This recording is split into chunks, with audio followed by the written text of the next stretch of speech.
Hello and welcome to More Better Maker, a place to demystify all things cuisine. I am Ian and I'm here with More Better Maker All Cuisine News.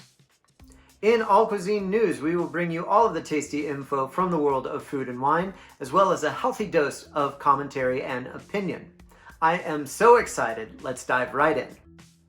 Hot dog and taquito purveyor 7-Eleven has teamed up with Nike to provide these sweet kicks. No word yet on if it tastes better to drink a slushie out of a shoe like this. Speaking of awesome shoes, check out these awesome ones, sported by Claire from Lifehacker Skillet. The video where she's sporting these things is also awesome. She tells you what to do with all your extra egg whites and egg yolks. Americans are drinking more alcohol during the COVID pandemic. This is hardly a surprise, but craft brewers are taking the hit. Craft brewers are some of the best people on the planet. So do yourself a favor, go down to your local brewery, get yourself a crowler, a growler, a keg, a half barrel, drink some beer.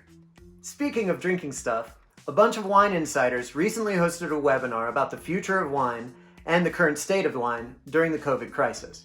The consensus was, it's hard to know what the future holds, but everybody wants the same type of roaring 20s that we had 100 years ago.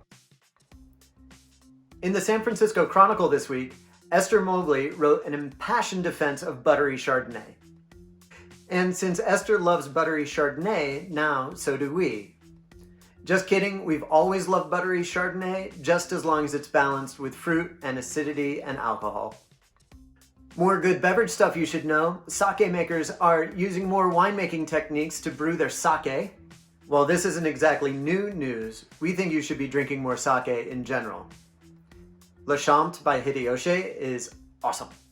In good neighborly news during the pandemic, food bartering is on the rise. People have been trading their neighbors' sourdough starters, bagels, Costco finds. I've personally been trying to trade a 1983 vintage fruitcake and no one's taken the bait. Also delicious, but in a totally different way, Dairy Queen has started selling DIY cupcake kits through its drive-thru. Since this announcement, I personally have been through the Dairy Queen drive-thru 15 times. No word yet on if it's been suggested or approved to use cupcake frosting as a topping on a Dairy Queen hamburger. And finally, plumbed from a deep dive rabbit hole, check out this video on the history of the McRib. One thing we learned from this video, McDonald's protest clowns are the place where nightmares come from.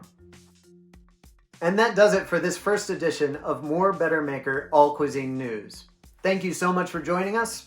All of the articles cited are in the comments below. Leave a comment, and I promise since this is the first one, and since this is so small, I'll answer every single comment that's down there. Head over to morebettermaker.com and enter your email to stay up to date on all of the tasty things we have to offer. Thank you so much for joining us, and remember to make more things, more often, more better. See you next time.